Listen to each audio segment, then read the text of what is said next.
അഷ്ടപതി 14 മുൻ ശ്ലോകം. ആ ജഗ്മുഷീം സകചരീം ഹരമന്തരേണ ചിന്താ വിജുംബിത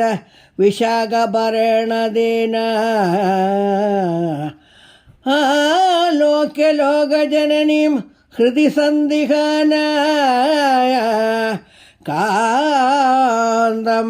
കയാഭിരമിതം നിജഗാദവാക്യം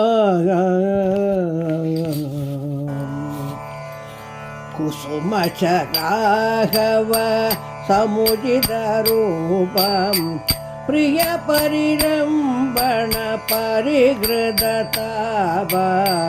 കാപി പുരരിഗുണ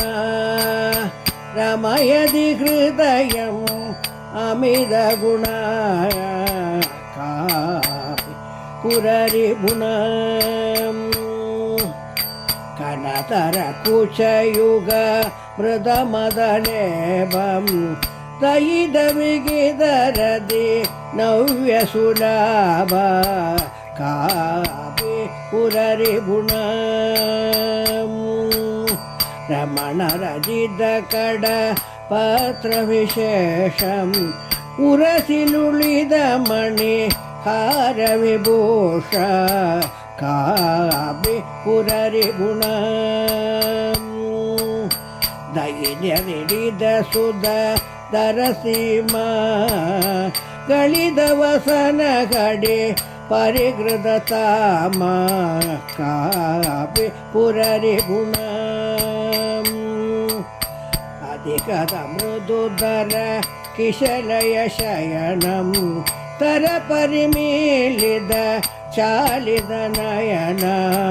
ಕಾಪಿ ಪುರರಿಗುಣ ವಿಖಿದಿತ ಮಧುರದೆ ಕೂಜಿದ ಪೇದ ದೃಢ ಪರಿರಂಭಣ ಹದ ಮದಿ ಭೇದ ಕಾಪಿ ಪುರರಿಗುಣ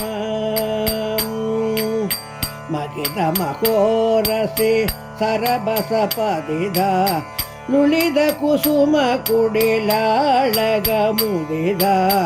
ಕಾಪಿ ಮಧುರಿಗುಣ ಚಂದ್ರಶಿಖಾಮಣಿ ಯದಿವರ ಪಣಿದಂ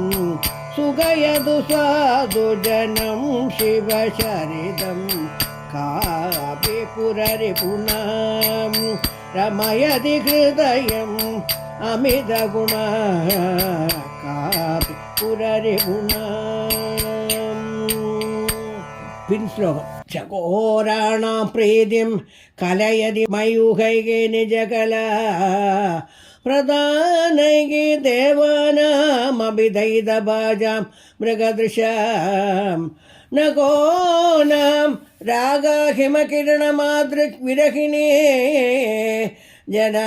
ജനാനായുക്തം ദേ കിമിതമസംഹന്തചരിതം ഗംഗാം അംഗാം നിഷംഗി പങ്കജരജോ കന്ദാവഹം അംഗനാം ആശിഷ്യന്നഭൃതം നിരങ്കുശരക കേളി വിശേഷൈജാലം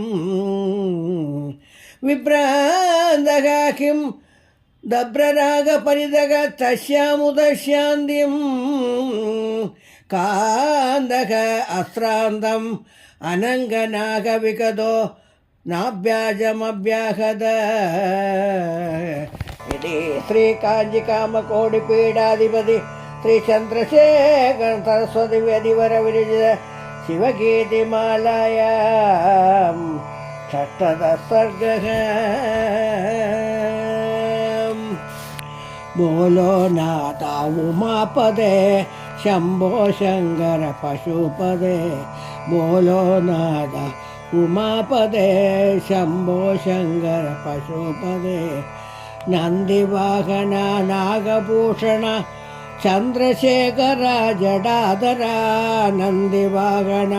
ನಾಗಭೂಷಣ ಚಂದ್ರಶೇಖರ ಜಡಾಧರ ಗಂಗಾಧರ ಶಿವ ಗೌರಿ ಮನೋಹರ ಗಿರಿಜಾರಮಣ ಸದಾಶಿವ ಗಂಗಾಧರ ಶಿವ ಗೌರಿ ಮನೋಹರ ಗಿರಿಜಾರಮಣ ಸದಾಶಿವ ಬೋಲೋ ನಾದ ಉಮಾಪದೇ ಶಂಭೋ ಶಂಕರ ಪಶುಪದೇ ಶಂಭೋ ಶಂಕರ ಪಶುಪದೇ. ಹರ ನಮ ಪಾರ್ವತೀಪದಯೇ ಹರ ಹರ ಮಹಾದೇವ. ಶ್ರೀ ಚಂದ್ರಶೇಖರ ಸರಸ್ವತಿ ಸದ್ಗುರು ಮಹಾರಾಜ್ ಕಿ ಜೈ.